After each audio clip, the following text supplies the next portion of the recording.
Today in plus 1 class we will going to discuss type of chemical equilibrium and how can we write the expression for equilibrium constant. हम equilibrium constant के लिए किस प्रकार से expression लिखेंगे और type of chemical equilibrium क्या होगा.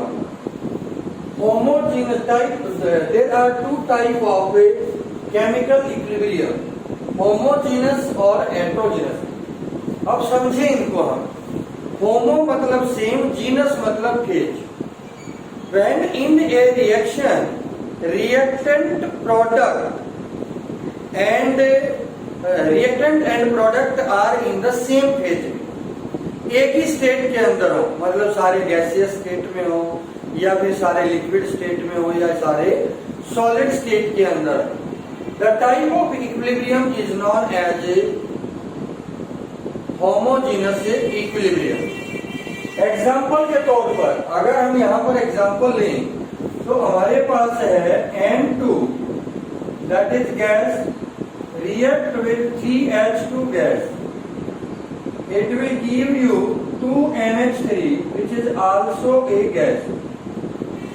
Here our reactant and product are present in the equilibrium and all are gases. सारे गैस के रूप में है.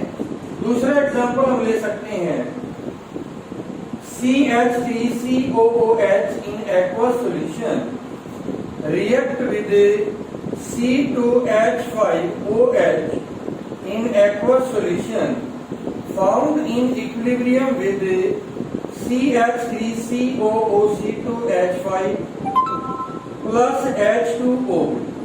ये भी aqueous solution में और ये liquid है. Here our reactant and product are found in the equilibrium and all are in liquid state. सारे के सारे जो है वो लिक्विड स्टेट के अंदर पाए जाते हैं. तो इस प्रकार का इक्विलिब्रियम जिसके अंदर रिएक्टेंट और प्रोडक्ट दोनों एक ही फेज में होते हैं उसको बोलते हैं homogeneous equilibrium. Heterogeneous equilibrium a type of equilibrium in which reactant and product are in different phase. अलग अलग फेज के अंदर हो उसको हम हेटेरोजेनस इक्विलिब्रियम बोलते हैं. जैसे एग्जांपल के तौर पर हमारे पास है calcium carbonate decompose to give calcium oxide and carbon dioxide. ये सॉलिड है, ये सॉलिड है और ये गैस है. यहाँ पर carbon dioxide is found in the form of gas. तो इस प्रकार का जो भी इक्विलिब्रियम जिसमें रिएक्टेंट और प्रोडक्ट आपका डिफरेंट फेज के अंदर हो उसे हम बोलते हैं हेटेरोजेनस इक्विलिब्रियम. अब क्वेश्चन राइज होता है how can we write the expression for equilibrium constant. हमने अभी पिछले सेक्शन में पढ़ा था K is equal to concentration of product divided by concentration of reactant.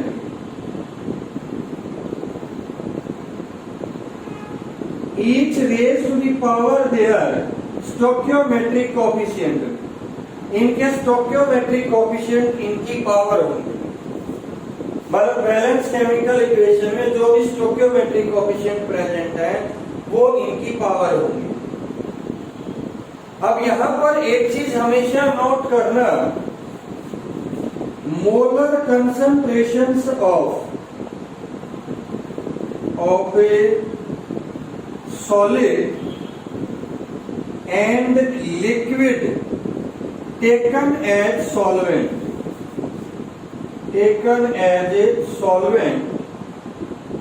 Is a unity. आपने जो है सॉलिड और लिक्विड जो आपका सॉल्वेंट के रूप में है उनकी मोलर कंसंट्रेशन को एक मान लेना, कांस्टेंट मान लेना। कैसे मान ले, क्यों मान ले भी? मोलर कंसंट्रेशन फर्स्ट चैप्टर में हमने मोलरिटी पढ़ा था भाई। मोलरिटी किसके बराबर होती है? Number of moles divided by volume of solution in litre. Number of moles क्या होते हैं? Given weight divided by molar mass. ये किसके बराबर होगा? Given mass divided by molar mass into 1 by volume in litre. Mass by volume density के बराबर होता है। ये हो गया density divided by molar mass.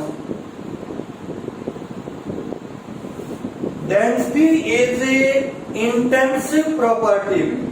Density जो वो इंटेंसिव प्रॉपर्टी होती है, that is depend upon the nature of substance. It is not depend upon the amount of substance. तो ये कांस्टेंट होगी। मोलर मास वैसे ही कांस्टेंट होता है, इन दोनों का रेशियो भी क्या हो जाएगा? कांस्टेंट। तो हमारी मोलर कंसंट्रेशन क्या आ गई? यहाँ पर कांस्टेंट आ गई। तो आप लिखेंगे molar concentration is a constant. तो आपने लिक्विड जो सॉल्वेंट के रूप में है या फिर सॉलिड जो आपका लिए गए हैं रिएक्शन के अंदर, उनकी मोलर कंसंट्रेशन को कांस्टेंट लेना है।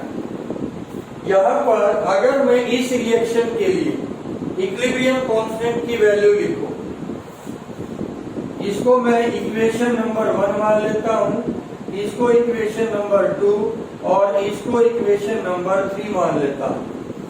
तो for first reaction Kc is equal to concentration of NH3 raise to the power 2, क्योंकि इसके 2 नंबर ऑफ मोल्स हैं, concentration of N2 into concentration of H2 raise to the power 3।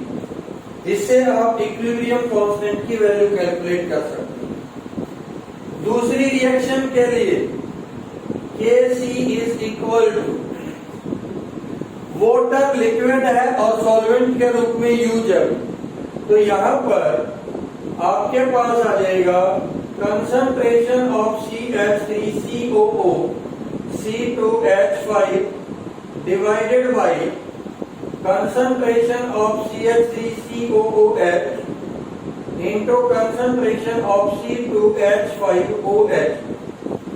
तीसरी reaction जो है हमारे पास हेटेरोजेनस इक्विलिब्रियम के अंदर, यहां पर Kc की वैल्यू होगी कंसंट्रेशन ऑफ CO2, क्योंकि ये सॉलिड है ये सॉलिड है, यूनिटी एक मान लेंगे तो किसके बराबर होगी? कंसंट्रेशन ऑफ CO2 के बराबर। इस तरह से आप कैलकुलेट कर सकते हैं equilibrium constant for any reaction. तो ये था बच्चे आपका आज का टॉपिक। बाकी हम कल बात करेंगे। उम्मीद करते हैं कि आपको वीडियो पसंद आया होगा। जिसको पसंद आया हो वो शेयर और लाइक जरूर करें। Thank you very much.